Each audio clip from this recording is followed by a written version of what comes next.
What's happening, everybody? I'm back to be your resident supervillain, Mr. J. Washington. I'm here with another edition of the One-on-One with a Supervillain series. That's me.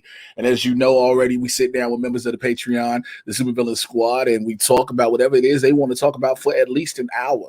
And we've come back around with a lot of some of the same people, and the conversations all evolve, and they all get better, and we talk about so much. And I'm back with the homie from Florida.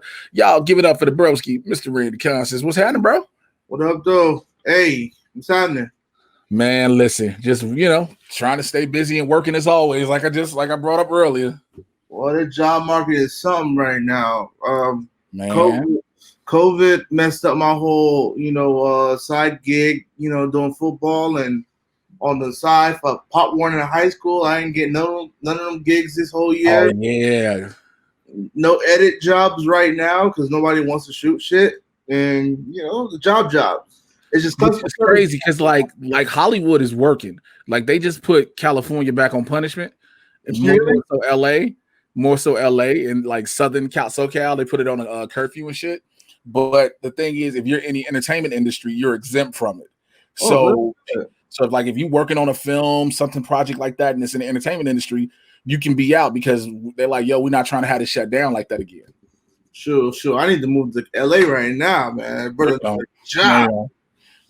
I mean, the thing is, you think it would be a gig, but the problem is like those who are already in it, like those who've been like it's almost that seniority type deal. You know what I'm saying? Like if you've been doing shit for the longest, you got first dibs and gigs and shit. So it's crazy all the way around. Yeah, right now people are just doing like music video stuff. I already don't do music videos. I'm one of those dudes that I just don't like guns pointed at me. I kind of don't blame you. So I get very defensive and then not about that action. I mean, like you know what? That's the crazy thing. Like again, being from Chicago, I was in Chicago when drill shit was starting. You know what I'm saying? So I was there from the beginning of it. And it was like when Chief Keef did this video, when Chief Keef did the Don't Like video in his grandmama front room, and like y'all niggas really just finna pull out all them things. Y'all finna pull out all the hardware for the video, like all of it in the living room with guns pointed at no women in the video. Just a bunch of niggas smoking weed, pointing guns.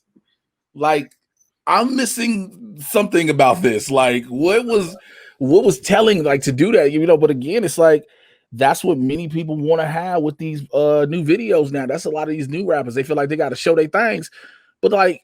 Yo, then y'all worry about the law coming at you like, hey, fam, you out here showing, good and goddamn well, you ain't got no legal piece. They got to put that disclaimer before the music video that says, these are prop guns being used. Yeah, the disclaimer can say that all it won't, but we know what the shit is. They took out the magazine, the unshavered one, to like, let's go, because last thing you need is to be shooting your video. You like, yeah, we got them things. But you're like, oh shit! I just shot somebody upstairs in the foot. Like you don't need that. Say what you want, man. Like it used to be popping when like you have a music video and they get shut down by the popos.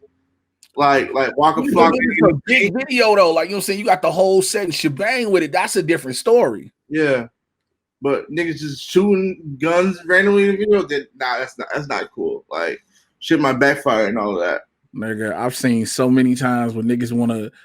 Like again, because the history, a lot of rap. We all know rap had a lot of rap beefs. There was a lot of gang beefs, but like especially with that drill shit in Chicago, nigga, it was nothing but gang shit. Like niggas was like, I love the music, but drill was nothing but like, yo, fuck these BDs, these GDs is hoes, fuck these modes. They were just literally going at gangs, and I was like, well, that's how you know the summer finna be hot. I ain't talking weather. Yeah, because I remember, like I don't listen to a lot of rap now. It's because my spirit. Like Lil Reese and Dirk and the young boy that just died, Jay Vaughn or something like that. King Vaughn. Yeah. I'm from 63rd, not 64th or something like that. I don't mess with them gangs at all. I don't do nothing. Shoot. Red, blue, all of that. Nah, I'm good. Yo, growing up, you're around it so much, and you get a part of it for a second because of by association. But at the same time, when you realize, oh, this ain't finna lead to shit.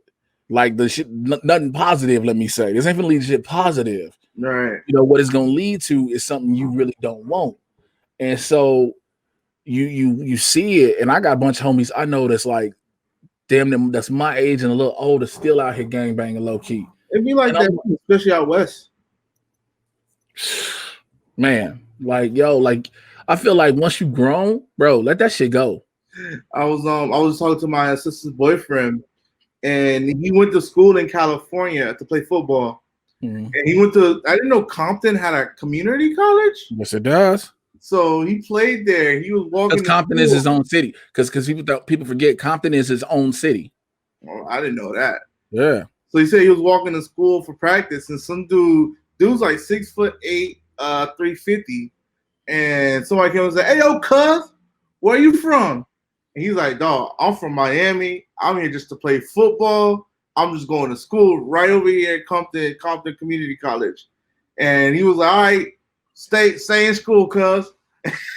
And that's literally how them niggas do out here. Like, yo, where you from? Nigga, 76th and Winchester in Chicago. I am from the house. What are you talking about? Like, because it's just, it's wild when you sit back and you think about it. Like, again, just because you don't know somebody, you think automatically they are op. But it's like, again, everybody ain't about that life. Everybody ain't about that gangbanging life. Again, exactly. Some people want to be about it consistently. Some people don't. You just can't. Man, I don't understand sometimes, bro. I just don't get it. That's why I live myself in the suburbs. Well, not the suburbs right now. I live right on the busy intersection in South Florida, but you know what I mean. Mm-hmm. I stay far away from the hood. I mean, I grew up where I grew up literally was in the middle of all of it. Like, yo, I literally grew up where, yo, drive-bys and shootouts. And like when they say niggas was going to war, it was, you know, because it used to be weird when you think about it, when you're at school and you learning about real wars, you learn about the Vietnam War, the Korean War, World War I, World War II. You hear about those, and then you hear cats on the street like, yo, well, we at war with these cats. And like, y'all ain't got no military and no real. But then you start seeing, oh, these mocks did somehow get the real hardware, and they going at it hard. Like, so like I see all that. I saw all that, man. That's why I was like, I'm kind of glad. I am very glad that my son isn't around, and nor my daughter, because like my brother was still in the streets heavy till recently, and him and I had a falling out because of it. Because I was like, hey man, I got my babies. You know what I'm saying? I can't be doing all that. All right. And then like a lot, I mean, we as black people, like we want to be consumers to watching like hood shit on video or on TV or hood shit in movies. Like, I just can't watch it. I just can't see black struggle, dog. I am done with watching black struggle. I think that's the thing. Like, once the 90s, early 2000s, all that, once you know, the Poetic Justice, the Juice, Higher Learning, Boys in the Hood, all those movies, I thought after you see a bunch of those, it's like, all right, I don't need to see no re-ups to these and no revamps to these. I mean, like, yo, we know what the life is like for some people.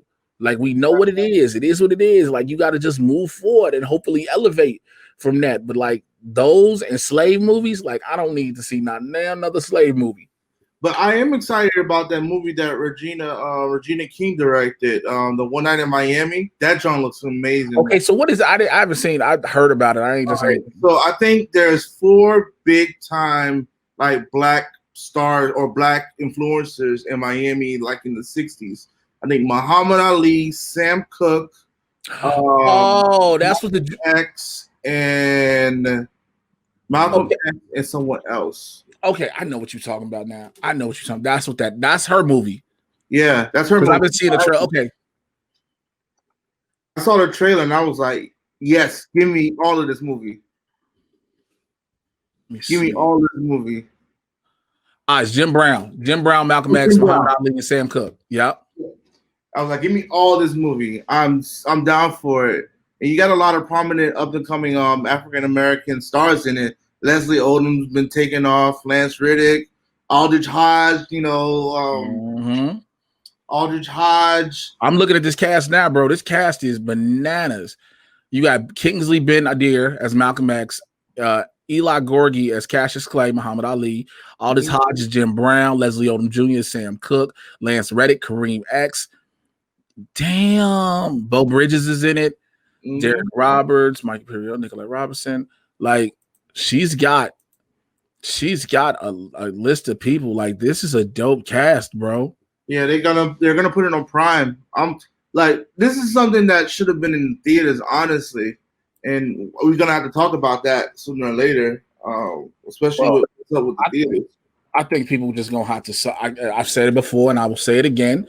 People gonna have to suck it up with this whole theater thing. Like it's getting it gets annoying now when people like, oh man, the theaters and what about theaters are gonna die? And like theaters aren't going to die necessarily. They're not gonna die. It's just you have to sit there and they gotta, bankruptcy protection is around for a reason. And, people acting like, okay, well, this movie should only be seen in the theaters. Like, look, you would want that, but look, the times have changed right now. Yeah, I miss going to like AMC, using my AMC All Access every week, going for a matinee, but like when we're in quarantine or a pandemic, we gotta respect it because like I live with my grandma. I'm not trying to come home sick and have her on a ventilator sooner or later. That's just not how it is. Bro, I'm just like, the whole like we in a week of Thanksgiving. Yeah, we record this. And like there's a bunch of people who just was gonna like how they did those recommendations that don't travel for Thanksgiving, don't be with family if you ain't got to. There's people who gonna do it regardless. And again, it's like I get with what everything has been. I get you need to be around people. I get that part, but at the same time, it's like, yo, if you from one of these places where ain't nobody acting right, and you want to go to be around your grandmoms or your aunts and uncles and all these people who can potentially catch this again, people keep forgetting it's Russian roulette with this virus. Mm-hmm. It's invisible. Nobody knows if you got it or not. Not even that. It's the Russian roulette is that it kills you because it's like everybody that get it ain't gonna die, of course, but it's literally the one bullet in the chamber, spin the barrel, click. And every now and then, one person, 1 in 6, literally get the bullet. Yeah, like I went to the strip club when they opened everything up, and I was like, I can't do this shit. I'm scared. Like everywhere, yo. Like I've flown. I've done a few shows. Excuse me, but everything I've done, and every time I've been around people, I just have made sure I've taken care of myself first and foremost. Like I know. Like, okay, I'm at the crib. If I go out, I'm going to like Walmart or Target for a moment and I'm masked up and everything, and I come back and I'm good. So I know I ain't around nobody. If I'm around Winston, if he comes by for a self-tape or we doing like that, boom, I know who he's around. But like when I was going home, like I said, on the plane, I'm by myself, hand sanitizer, everything. But like as far as like major groups, like I just don't trust everybody. Like there's some people I can't trust. I know I trust because I know how responsible they are. But there's other people I know that's like, oh, I'm over it. And it's like, yo, you just can't say you over some shit. It just don't work like that. Yeah, those numbers looking crazy too, man. I was gonna say like in Georgia, woo, they don't care. It's like they cured it. Bro, the niggas after the Gucci and Jeezy verses was like, yo, we at the compound. Like, what? Like, you niggas just throwing in at the party. But again, that's because Mogs, like you said, that like they didn't cure it. But at the same time, you got places that's just like whatever. But also, I've been saying it, and it sounds like a broken record. I knew the numbers was gonna skyrocket right now because again, cold and flu season. The numbers were gonna skyrocket. But also, what we didn't pay attention to, and it showed it, is the election. Because just keeping it a buck, all those Trump supporters who were told to go to the polls in person, those and all them states, those were the main ones that went red with cases real quick. Everybody else has cases growing, but they're the ones that just went bright red real fast because everybody just was like, fuck it. I'm gonna go to these rallies, I'm gonna go stand in line, I'm gonna go do all this. And you're like, all right. And again, yes, it's not killing everybody. It's some people who get it and they pass it, and it's just like, all right, I had it and it's done. Yeah, and then now we're trying to rely on a vaccine and all of that. I don't know if I'll take the vaccine. Sure, but like I said, I voted by mail. I sent that while I wasn't risking nothing. Dude, when it comes to the vaccine, for me personally, the only reason I'm skeptical of it is because I know how long trials really take. Exactly. I know how long, like, I need to know what are the long-term side effects. Yeah, somebody can get the trial. They could have got the vaccine. And they're like, oh, 2 weeks they're good, a month they're good. What's happening 6 months to a year from that? Like, that's the only thing. I've never been one of those people that's been like, yo, they're gonna put a microchip in us. And I've been telling everybody to say that stupid shit. Yeah. Well, those people be blowing the shit out of me because it's like, what makes you so special that you feel they need to microchip you when you made that post on Facebook off from your cell phone? Like, come on, fam. I was just gonna be like that. They're gonna put a microchips, and at the end of the day, I'm like, bro, have you gotten a smallpox shot or measles shot? Like, if they could have put a microchip in it, they would have done it with those shots because we can't go to school without them shots. Right, they'd have done it with the mandatory vaccines. You have to have the MMR shots. They'd have did that. Would have been the time you get everybody. Not all of a sudden because of a coronavirus pandemic. Oh, well, China is the reason that blah, blah, blah. Okay, the virus started in China. Viruses start a lot of places. Exactly. So what are you talking about? Like, bro, it's just, again, the stupidity level is through the roof. I've been telling everybody when we talk, the people I've been talking to from the previous ones, the ones that I've done this month, like, I'm glad the election is somewhat over. Oh my gosh, hell yeah! But Trump is being a brat about it. I've been seeing them tweets. Oh, bro, I one night because I was like, the only reason he tweets that late, like he'll tweet like it'll be like 9-10 o'clock here, and which means it's like midnight 1 a.m. on the East Coast. Mm-hmm. I'm like, yo, I'll retweet it. I'll be like, hey, somebody go get Donnie. He on the cocaine, but he on the coke bender right now. Because that's the only way you tell me he started going off late at night like that. You done took a couple of lines and said, fuck it. Like, he goes crazy. And then now what Twitter does is they like catch him on everything he says. Because the election results are disputed. I mean, here's the thing. You know what? This is the thing that's been getting me with all this shit. With his Twitter and with like a lot of reporters now, everybody now got balls. Everybody now all of a sudden got balls against dude.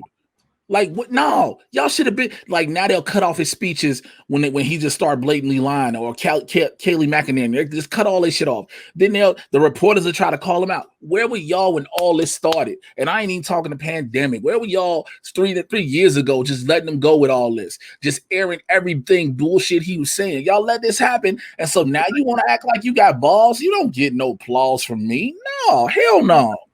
And then I mean. What's happening with Fox News? Even Fox News cut them off. Like, hey, bro, I'll tell you something. If y'all don't know, I think I said it on Blurs and anything. Like, yo, the night of the election, I was watching all the news networks. Mm-hmm. But that's Friday, like Thursday to Saturday. Oh, I was watching Fox News heavily because the whole tone of their news broadcast had shifted because they were like, well, fuck, he lost. Because they was like, they knew it. They were like, fuck. Because the thing was, when they called Arizona, they're the ones who first called Arizona. Yeah, they called it early too. Them and the AP called it for him. And so everybody was like, oh, how's Fox News gonna call it? And it was like, okay. Then 3 days later, everybody was like, Biden's got Arizona. Like, yeah, they been told you he had Arizona. And then and it's so funny that he's in Arizona because he started talking greasy about McCain and like they treat McCain like he's God. That's what I've been saying. Like the ghost of Senator John McCain came back to haunt your ass. Like you really thought you was finna talk all that shit about a war hero, and the people of Arizona love McCain, and you thought you was gonna skate. You thought you was finna skate with that? Okay, that's why I was like, if he gets Arizona, that means he literally I was telling one of my homeboys I talked to on the phone back home. I was like, when the election come down, I said, I'm pretty sure Trump will not get Arizona. He was like, what you mean? Arizona Republican? I said, nigga, he talked about John McCain like a dog, even after he died. Yeah. I said, nope. I said, he won't get that. And then Nevada was out here like, Nevada knew what it was. It was hilarious with Nevada. Nevada was like, we know if we call it, we're the ones that give him the election. Exactly. So Nevada was like, we don't want to be the ones to call it. Did you pay attention how they let Pennsylvania call it? And then an hour later, Nevada. Oh my gosh, yeah. No, Nevada was like, we still counted. 1. Hold on, let me see what's up in there. All right. What was we at? 2. 3. They was the slow dog, but when all of a sudden it was slow counting, but then they were like, Pennsylvania's been called for Joe Biden. An hour later, Nevada was like, oh yeah, we done with our counts. Y'all good? We done with our count with the Biden too, like because they didn't want to be the state.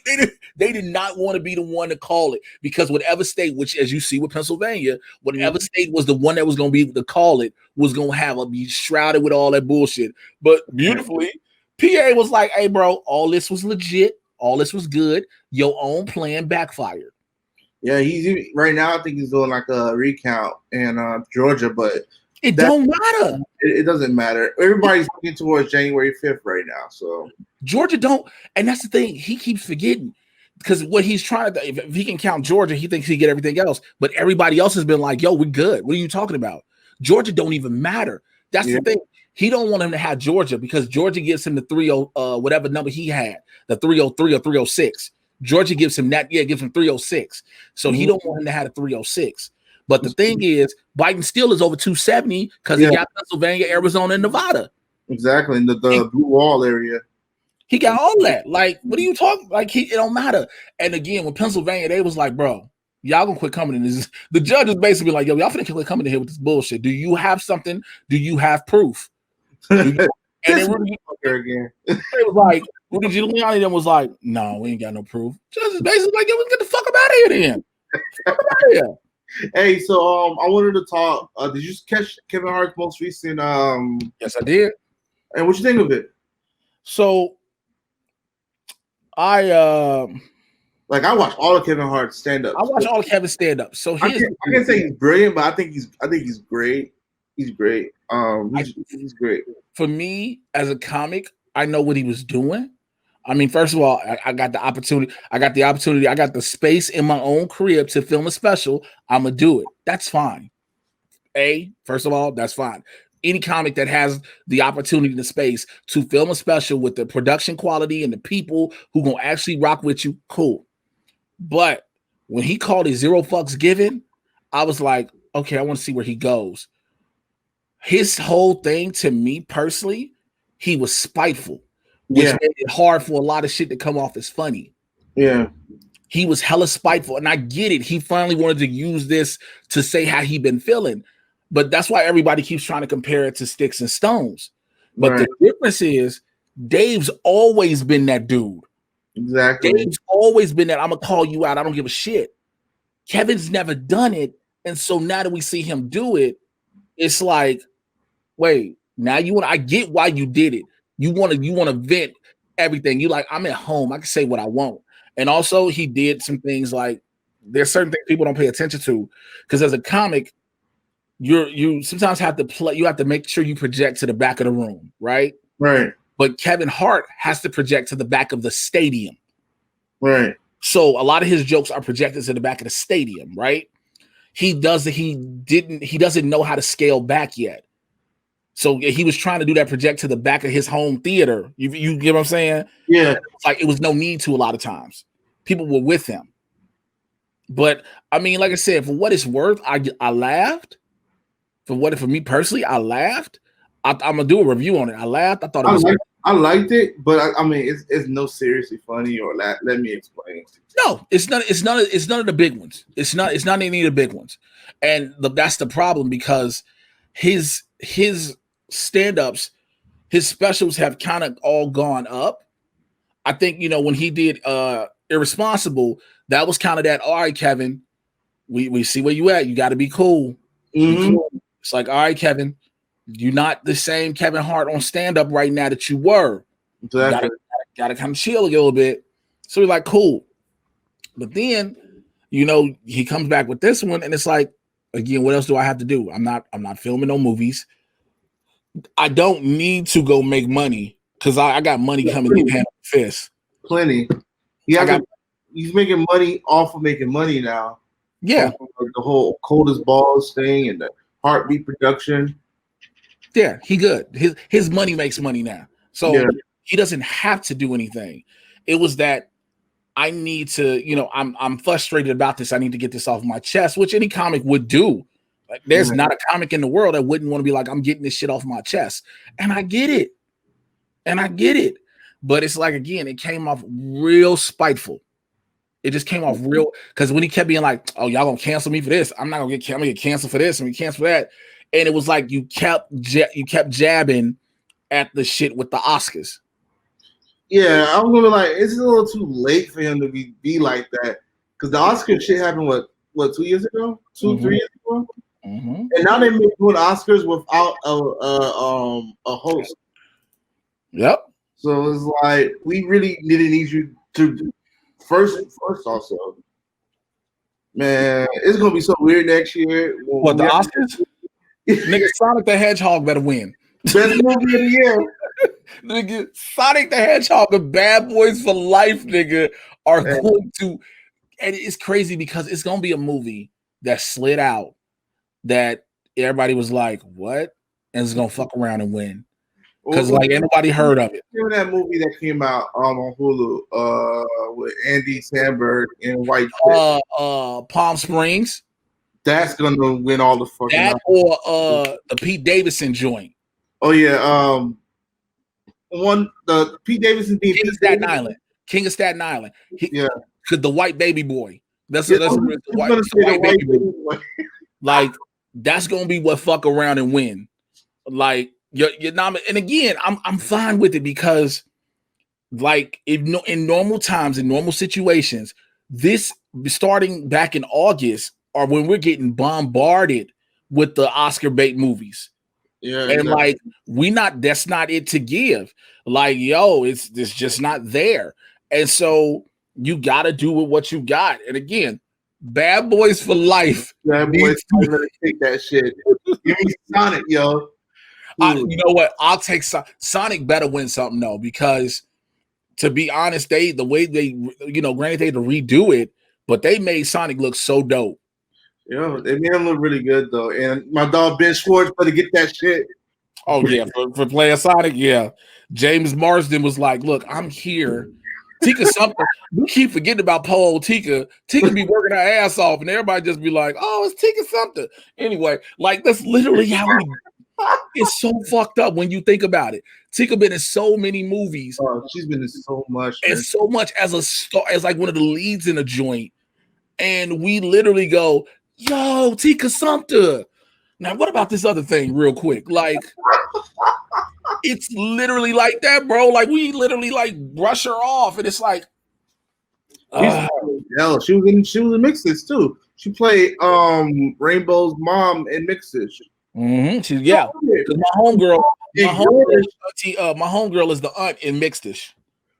Oh, I like her. My homegirl Christina Anthony is the aunt. Funny as hell. I don't know if they've been shooting anything in Mixedish, but that and Zach Morris is the dad, isn't he? Who? The Zach Morris is Zach Morris from Saved by the Bell. Yep. Yeah. Speaking of this shit, what's up with that? The reboot. Which who? The reboot of Saved by the Bell. I haven't watched it. Is it out yet? I think it is. It's on HBO Max. I think it is. Matter of fact, let me let you know. Hold on. Let me. Because I've been trying to find something to watch. Like, I'm 31. I've been watching Animaniacs. Bro, let me tell you something. Animaniacs is on point, dog. They are so dope now. I mean, they've always been dope, but with the way they came back, I'm here for it. I'm down. I love it. I'm on episode 7. I love the joke they did with Chicken Boo. Oh, they brought Chicken Boo back? Oh yeah, it's hilarious too. Okay. It's hilarious. Okay, you just let me know that they brought Chicken Boo back. I'm like, cool. Let me see. I'm on the HBO Max thing. Let me see. Saved by the Bell. Oh no, Peacock. Oh, it's on Peacock. Never mind. I don't have Peacock. I don't have Peacock either. Don't even worry about it. Yeah, I ain't got no Peacock. I'm good on that one. But yeah, like, you pay for that per month too? Huh? You pay for that per month? Peacock? Pay for what? You to get access to certain shit you got to. Ooh, I ain't doing that. I'll pay for everything already. HBO and all that shit. Wait, I'm sitting there on the fact, like, I've been waiting. You just brought up the fact they've got Chicken Boo back. Like, Yo, that's what like. So my shit always in Animaniacs was always the Warner Brothers and the Warner Sister, number one. Yeah. Okay. Pinky and the Brain was a thing, but it always was. If nobody ever paid attention, Pinky is actually the smartest out of the two. Chicken Boo, because like I never understood how nobody knew Boo was a chicken until this shit comes off, whatever little bullshit the sky. Like nobody. Boo, remember that? I don't know if you remember the old school Chicken Boo when he was like a worldwide movie star. Yeah, it was all around the world. I think he had was a mustache. And all he had was a mustache. That nigga's mustache. They was like, he's a chicken. And I was like, how the fuck did y'all not know? That shit is hilarious. It made me want to watch old school Chicken Boo shit. Like the one where he was Gump on that. My shit was always Mindy and Buttons. Yeah. Because they want to go back to. Because Buttons, Buttons, yo, like Buttons be out here trying to save his little baby. He was like this little bitch finna die, and Buttons out here getting fucked up for Mindy. Mindy, oh Buttons, like Buttons out here, motherfucker diving over lava pits, getting hit traffic. Hilarious, man. Like I was born on that shit. Like it was in 93 to 98. Mm-hmm. Like, cartoons hasn't been the same since. I mean, you got some shit on that's good. Like, but as a whole, they're not the same. Nah.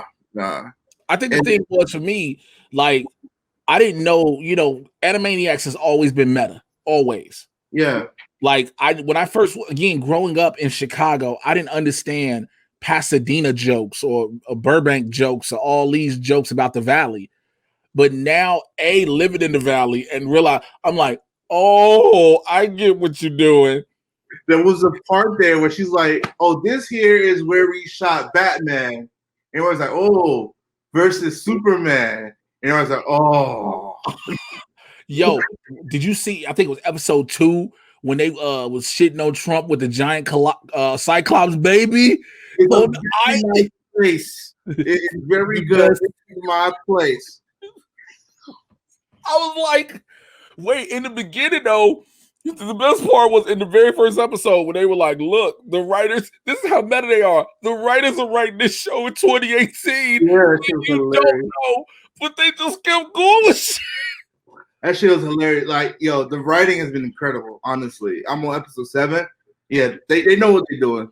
They really know what they're doing. It's crazy though, because I do know for a fact, having talked to the showrunners of Harley Quinn, that you have to have, it takes about 18 months to get your animation from overseas. They send it to Japan, right? And then Japan, Korea, I think it's Korea. I think it's Korea, but it takes 18 months for them to get the animation back. And so, yeah, when you got 18 months, 2018, we write the scripts so we can send it off just to get it back. That's because it's like so much shit can happen, which means they already, if you pay attention in the opening, it already said when they talk about their new contracts, it says 2 seasons. Yeah, I saw that in the opening. So, which means whatever next season, they've already started writing next season. They might be doing it. They probably already wrote it, but next season gonna be crazy. I believe it. I really believe it, though. I really enjoyed myself so far, like watching it. I just was nervous because, like, when you hear it, because again, this is how meta they are. They address the fact that, yeah, we're a reboot. We know who we are. They showed all of it. It showed Dallas, Fuller House. And they showed everything around Warner Brothers that have been rebooted, which is like, ooh. But it's the truth, in the fact that this is how dope, the show is and how the higher-ups are okay with it. When you can literally say in your script for your show, Hollywood has no ideas, so they just decide to bring shit back. They literally sing a song saying it, and it's the truth. Like, they're too scared of new stuff. And then the end of that second episode is hilarious. It's like, we know we sold out. We're like, yeah, we know what we did. I'm like, we know they was like, yeah, you're sellouts. They're like, yeah, but we know we sold out. They like, but that's the beautiful thing about that show. Like, again, as an adult, I think we catch more of it because we understand the references. Kids will love it because it's a cartoon, it's funny, it's cute, blah, blah, blah. But it's like when you pay attention, you're like, that's funny facts, though. I would love to personally see an adult version of Animaniacs. Like, I would love to see if they had like an R-rated version, what they would do, because do something like that. You get what I'm saying? Because they push the envelope as far as they can go right now. Could you imagine if they had the go ahead and do it? Yeah, because they should do it. Honestly, it's on Hulu. Like, what's the worst that can happen? Honestly. Well, the problem is it's still Warner Brothers, and it's targeted towards kids no matter what. Yeah, and the thing is, yes, on Hulu, but it's Animaniacs is automatically going to be targeted towards kids, even if there's an R-rated version that would specifically say this ain't for adults. You know what I'm saying? It'd be still targeted towards kids. Yeah, somebody wrote. No, I watched the thing on IGN about them saying, like, when they first did the show, they did it 75 for kids and 25% for adults. Mm-hmm. And then, especially with it coming out 22 years later, I don't know if they maybe switched it possibly, where it's more for adults and like. Again, they addressed that, but remember, they addressed that in like the first 2 episodes where they talk about how we didn't want to shy away from our older fans who were younger, who are now the older ones. We're still a kid show, but they still try to balance that. But I think now, the show is more 60-40. Yeah. If anything, I don't think it's like 70 because this is not a 75% kids show. I mean, the cartoon version is yes, and like the Bun Ranch, because I'm on episode 3, the Bun Ranch, which again, nobody knows what the Buns is, and like he's like everybody knows what Buns is. You just know later, and I was like, guns. It means guns. Like when Yakko tells Wacko, like, yo, we don't have, like we have a epidemic of all these type of bun shootings. I was like, but overwhelming bun violence. I was like, yep. I was like, yo, the big guns, the big buns. He bust out the big buns. Yep. And again, at first you're like, you're like bunnies. What the fuck? Because of course that's how it's got to be. And then you start watching and you're like, oh my God. The Bun Back program, the Bun Back program. Yo, when he brought in the dingoes and because they made it think the dingoes was gonna eat the babies, and they did a bun back, you're like, because that's when everything started clicking what they were doing. And you're like, this is genius. It's like, you'll get the pun later on. And I was like, oh, wait, they were talking about guns? It was genius when I was watching. I was like, yo, are they really doing?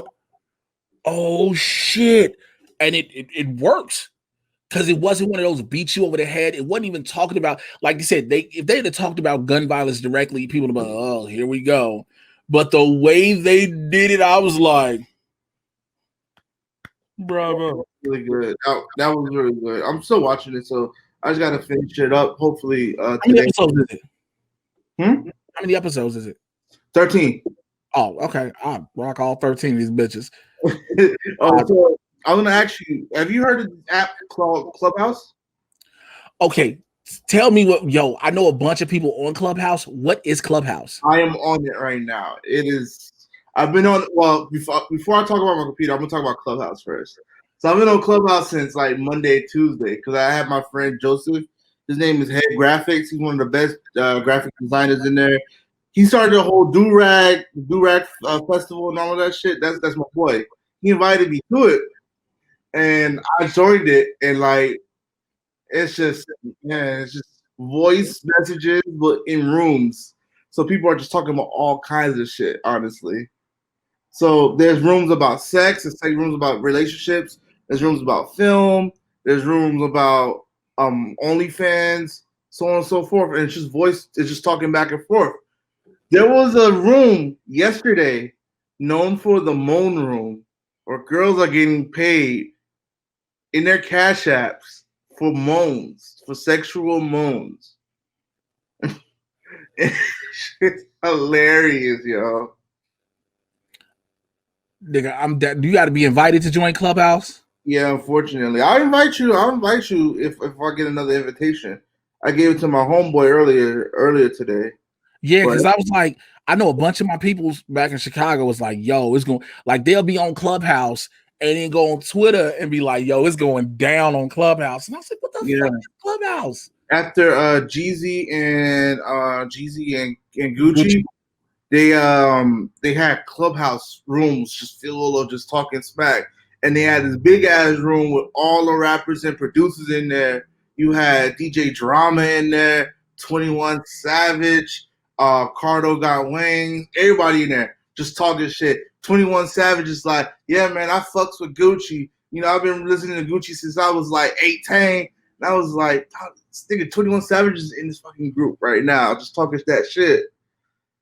Like, that is crazy. I was like, like I said, I kept hearing about it, and I kept trying to be like, what the fuck is, you know, I was like, what the fuck is Clubhouse? Like, I kept hearing all these people talking about it, seeing it. And so, because that's just like, there's a tender for verified folks, or just it's an exclusive tender called Raya. I need that tender. It's called Raya or Raya, one of the two. The thing is, the only way you can get on is you legitimately have to be invited. The problem is they only have it for iPhones, and I got a Galaxy Note 10. Like, I'm not, man.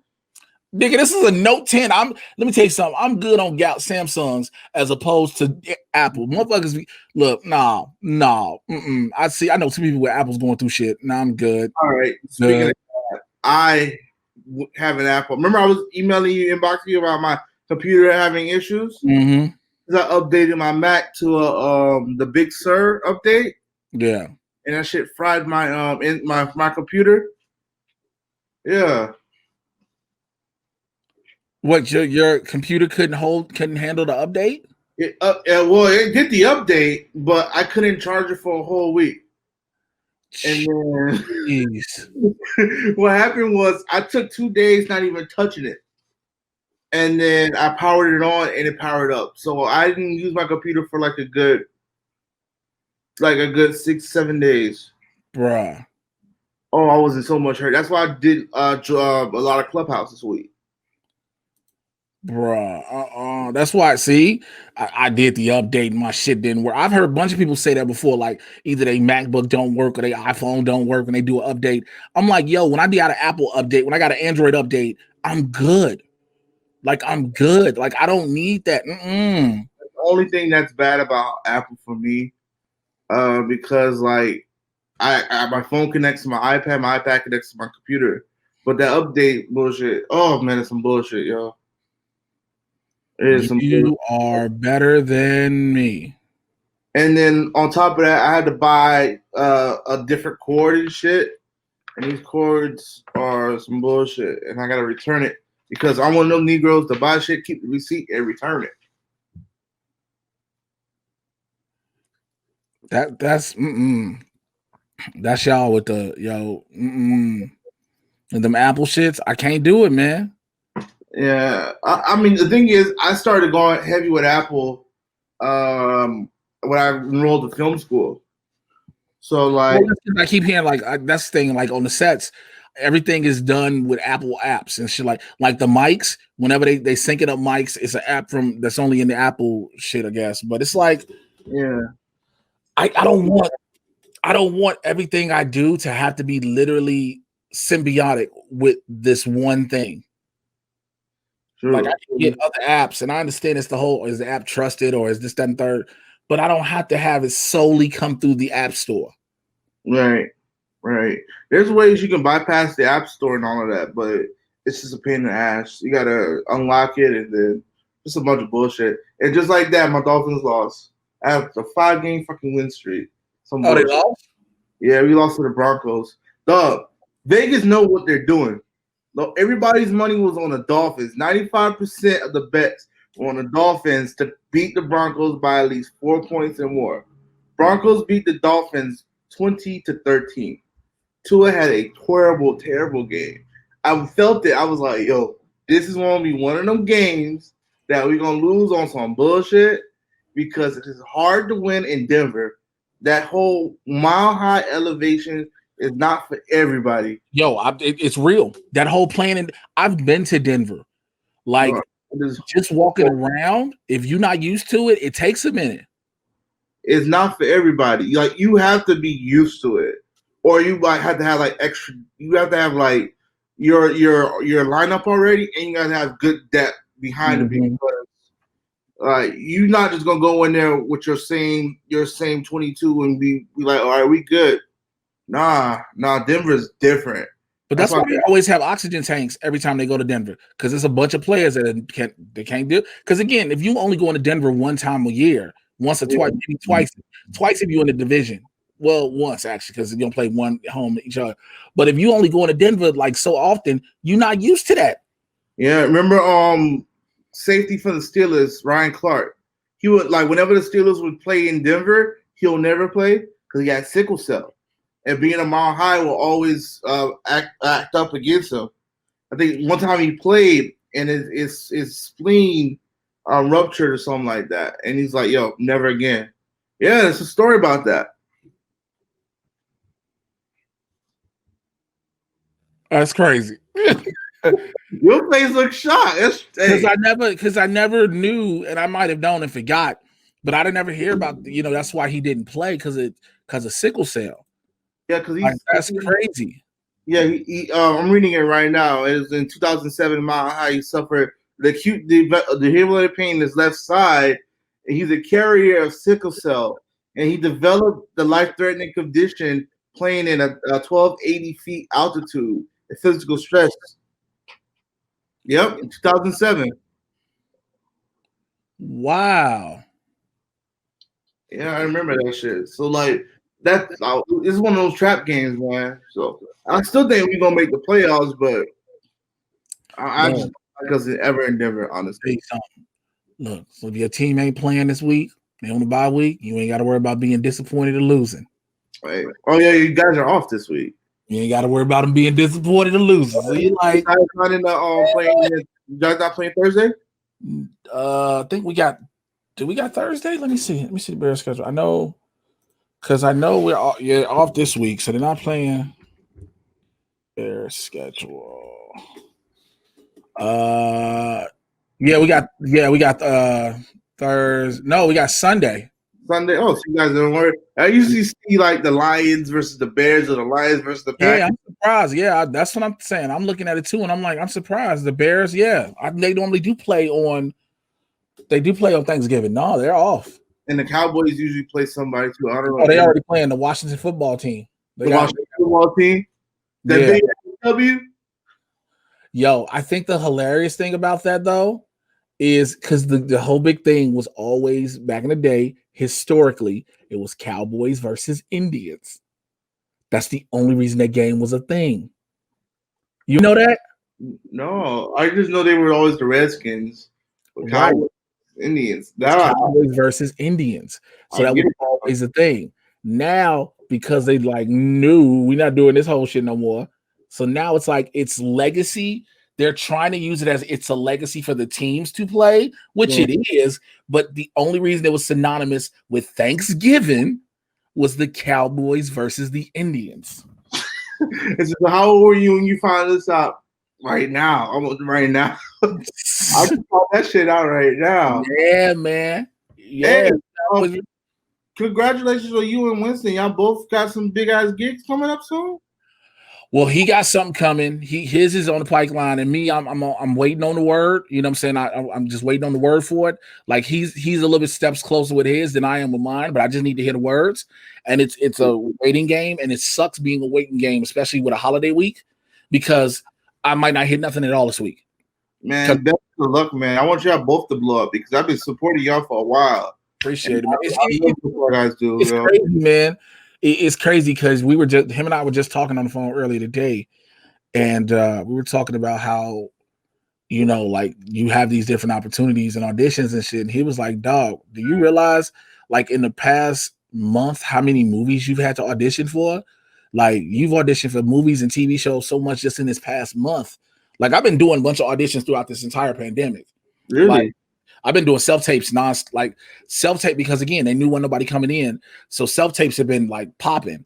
And it seems as if once I, got my new headshots too, that all of a sudden I started getting called out to do more auditions, which I was like, oh, it too. You had the Carl Winslow, you went back to Jay Washington. So here's what happened with the haircut. So I was my hair. I was gonna try to do some shit like you got. I was gonna have a smaller version. All right. I was gonna grow it because I was gonna grow it out because my hair grows quick. And I was like, cool. And I'd already done one audition with my hair like that. So I was like, well, fuck it.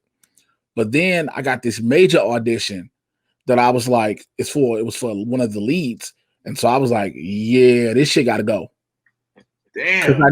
Because I knew what it was. I was like, because like you see my headshot, you want to see me based off that headshot. That headshot has me as bald. And so I cannot go in here with this because it's a completely different person now. And so let me go ahead, shave it off, and make sure I get into this role and everything. And so that was a big thing. Like it was like, all right, I tried, because like I said, my daughter's mom told me at one point, she's like, you last year, you didn't even last 2 weeks before you cut your shit. I was like, you probably are right. I probably did. And normally I don't, because like everybody knows, I can grow hair. It's just I forget about the itching and annoying part. That's the thing I hate about it. I stretch my hair a lot, but I wash my hair a lot. Yeah. And so my homegirl was like, yo, do you oil your scalp? I was like, oh yeah. Because again, oiling my scalp with hair is something I haven't done in so long. Like I oil my regular scalp when I'm bald. I want a nice little shine. You know what I'm saying? But other than that, I'm not just randomly oiling my motherfucking head. That hair will be extra glistening like a bowling ball, y'all. You know what I'm saying? So it's like, but when that opportunity came, it's like, all right, cool. So yeah, it's just it's crazy because sitting up waiting is the worst thing, because yeah, it's like I've said it on Blurs and I said it before. It's like I had to learn, when you do an audition, you do it, you send it off, it's in God's hands, and you're done with it. Yeah. Because if I'm sitting here every day just doing this, come on, ring, come on, ring, come on, ring, like hopefully my agent hit me. A watch phone never rings. That's fact. Watch phone never rings. So, and I'll drive myself crazy hoping I get that one thing. And it's like, while I'm sitting there probably driving myself crazy about that one particular thing, I'm letting other things go past me. So I had to learn that, it's a hard thing. It's a very difficult thing to do. I saw something about that. Brie Larson, she talked about all the shit that she did auditions for, and what she got and what she didn't. And I was like, damn. I thought because you could just pretty and white, you just get them shits like that. She did a bunch of shit. She did. And it wasn't until she finally, like, when she got the Oscar for The Room. Was it The Room? Yeah, The Room. Was it The Room? Yeah, The Room. When she finally got the Oscar for The Room, now it's you're a star, but once you get this Oscar, now it's, do you want this role? Right. And do you want this role? Not can you come in and audition for it? It's, do you want this? If you want it, this is you. And so that's the point. That's the point where every actor wants to get to, where you're offered roles instead of having an audition, because auditioning is literally, every actor will tell people it's a stressful thing, because you can go in front of this camera when you in either in a room or by yourself or whatever, and everything. You've taken the script, you dissected it, you understand what needs to be here, what emotions and all that other shit. You got all that, and then you deliver the best possible performance you could have ever delivered on that audition ever, and you sent it off, or you're in that room and you gave that, and then you wait. And the worst part about acting is 9 times out of 10, you will never hear anything. Damn. You will never hear anything else. Shit. You will never hear any. You would love to at least, sometimes you kind of want to hear, yo, they passed. Okay, fine. But also, actors' egos are fragile. So if we can't keep hearing, because it happens, you don't want to keep hearing, no. I mean, granted, it's going to happen regardless, but it's that catch-22. So you don't hear anything. And then you just sitting around here like, well, hopefully something got to come. And like, I was fortunate at the beginning of the month to do a small role in a movie. Like, all right, cool. I saw that thing that you were signing an autograph for. What's that movie? That's a short. So RB3 from Throwdown, him and his homeboy, his partner Kate Huseby, they made a short film called Timestamp. And RB3 hit me up and was like, yo, I got this part in this short film I'm doing. I was like, I wanted to know if you'd be interested in doing it. And I was like, yeah, just let me know what's up. Let me know when and where. What do I need to know? And he was like, okay, cool. I'll get back to you with the shoot date. Got back to me with the shoot date and what they needed out of me. And I did it. And I was like, cool. It's a fun thing. It's nice. The story is dope. But also, and I was just talking to them yesterday. I was talking because I had to do they wanted to do like a cast interview with people, different the experiences and what to expect and stuff like that. And so I was talking to him, and I was like, one of the main reasons I did it was not just because I had the time, which it was a thing. It was time I wanted to do some more stuff, but it's also I know and respect RB3, and I know he wouldn't be rocking with Cade if it wasn't something. I was like, what the fuck just went? What? That's me. Okay, I thought it was my phone or something. No, and so I know and respect RB3, and I know he would be cool. Cade is not going to be somebody he roll with if it's not legit. But also the hustle and the drive that RB3 has is one of those things that I'm like, yo, dude gonna be somebody going forward. So if I have this opportunity to work with him now and I can deliver on this, when he goes forward, he will probably have something and remember me for that. Yeah, I know exactly what it is. Because that's how it works a lot of times. Right. Yeah, more power to him, because I want to see it because I love watching shorts, man. I told you about the Big Apple Film Festival shit. Like, shorts, I love watching any and everything, honestly. So yeah, festivals and everything. Once they get done with it, they're almost done with the full edit. He was like, they're gonna submit it to festivals and all this other stuff. And I was like, yo, that's dope, man. But yeah, that's the thing, bro. Like, because I'm one of those people too. So black people, I'm rooting for my people too. So black folks, anybody. I'm just rooting for anybody black. I'm rooting for everybody black. Yeah. Always. I mean, but you know what? Let me make sure, because I'm gonna be this real nigga when I say this. I'm rooting for everybody black, but everybody black ain't worth rooting for. That's true. You know what I'm saying? Because like there's some people that's like people that try to put out quality. I mean quantity, but not quality. That's true. You know what I mean? You know what I'm saying? Some people just trying to throw shit out there to hash shit out, but it's like, is it good? Is it worth people watching? Is it worth people getting into? I know a dude, a nigga back home in Chicago. The nigga was like, yo, I'm in all these movies I made.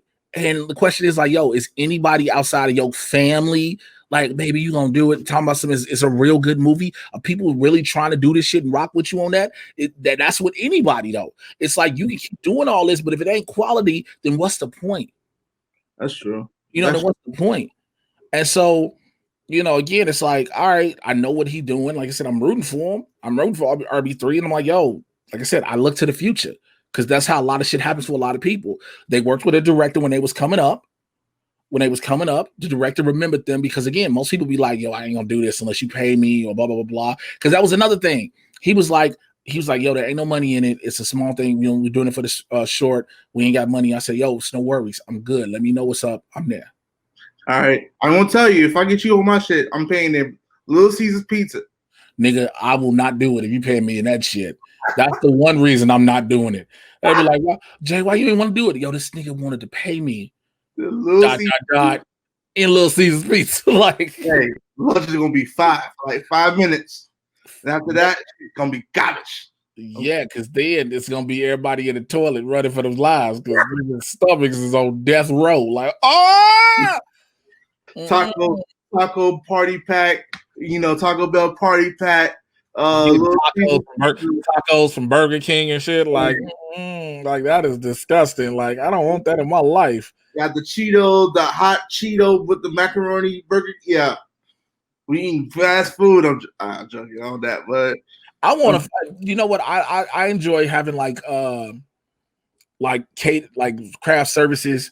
Like we had one when I was doing Chirac. I'll never forget. It was a lady, and like I think she cooks everything herself in her kitchen.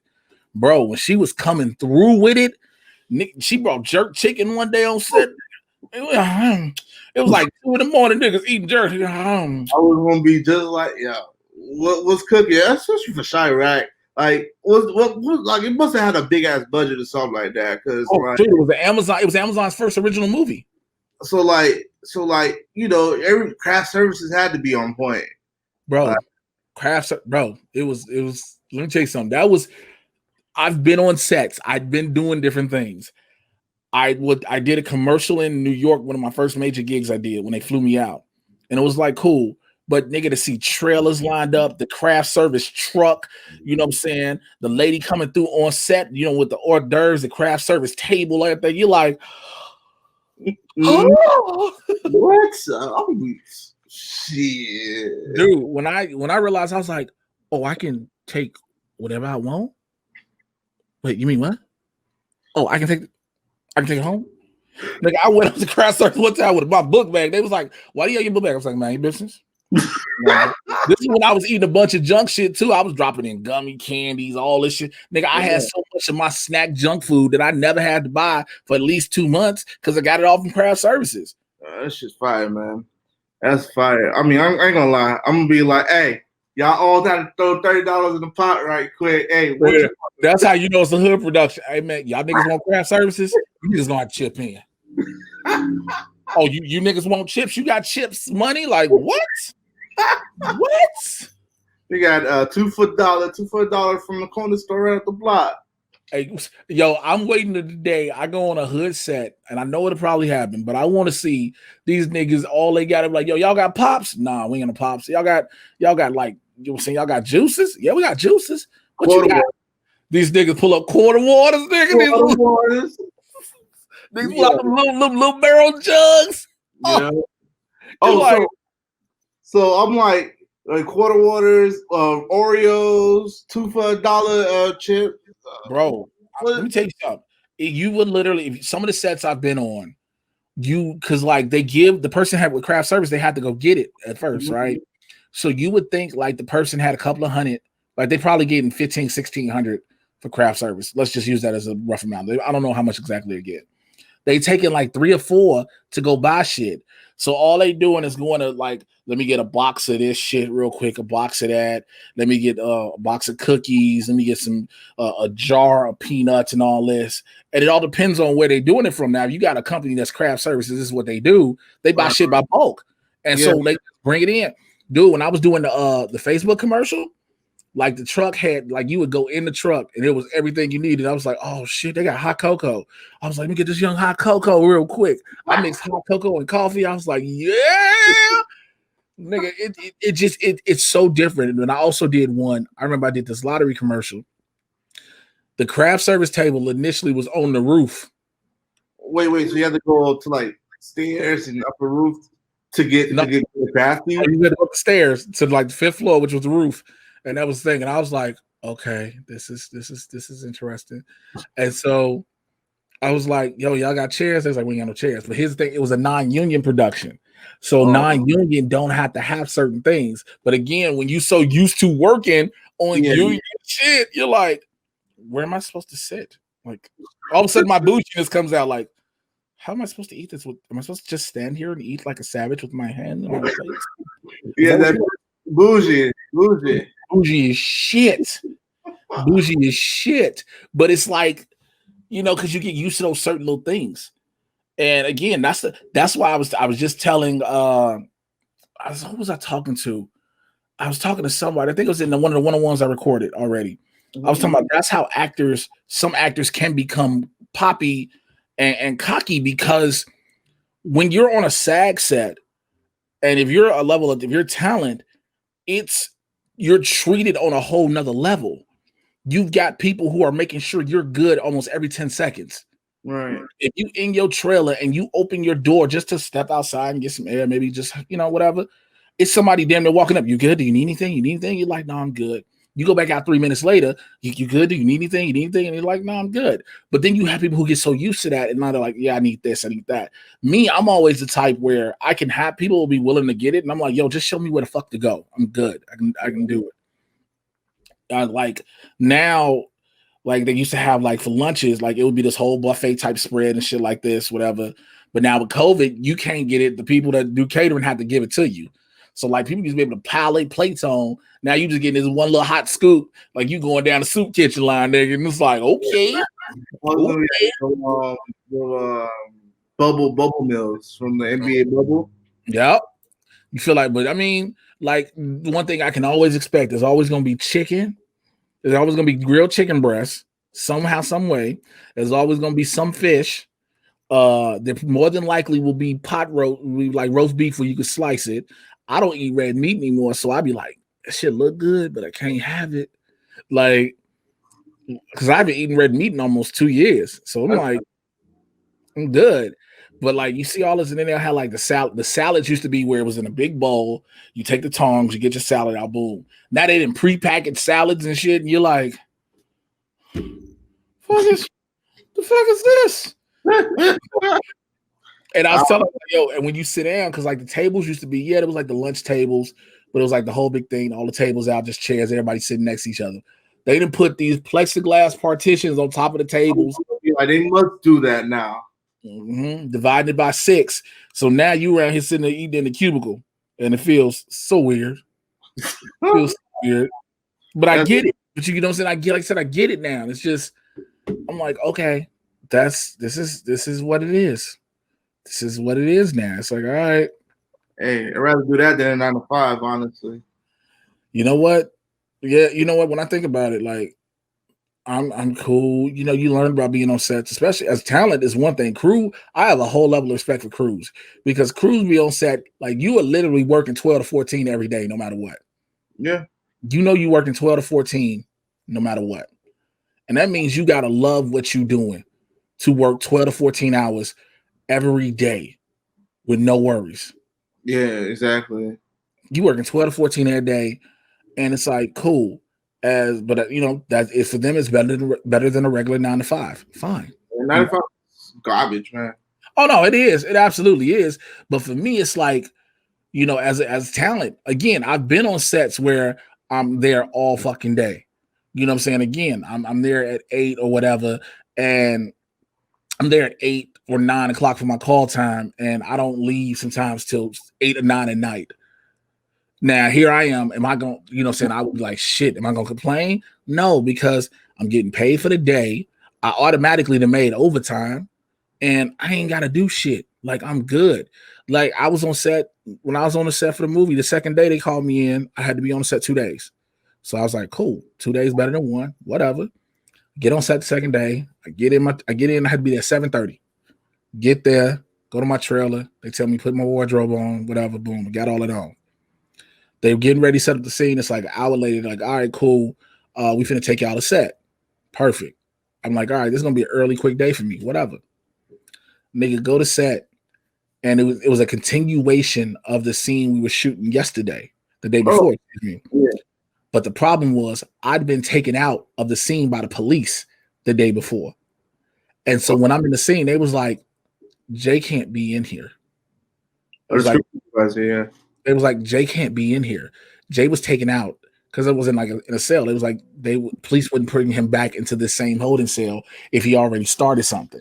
So they were like, all right, don't worry about it. We'll figure out what we're gonna do. Just go hang in your trailer. Yeah. The whole day in my trailer, chilling. Everybody was like, I think I was talking to one of my buddies. He was like, yo, you mad? I was like, for what? You get paid. I'm still getting paid for the whole day. Like, all I gotta do is sit in this trailer and chill. I know I'm not doing nothing. I know I'm not doing nothing for the whole day.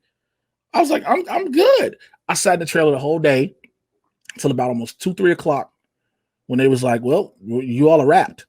He was like, yeah, we kind of figured you weren't doing that. I was like, I wasn't complaining for shit. I had lunch for free again. You know, so I had breakfast. I had my oatmeal and coffee for breakfast. I had lunch. You know what I'm saying? All that. I just got to chill in my trailer.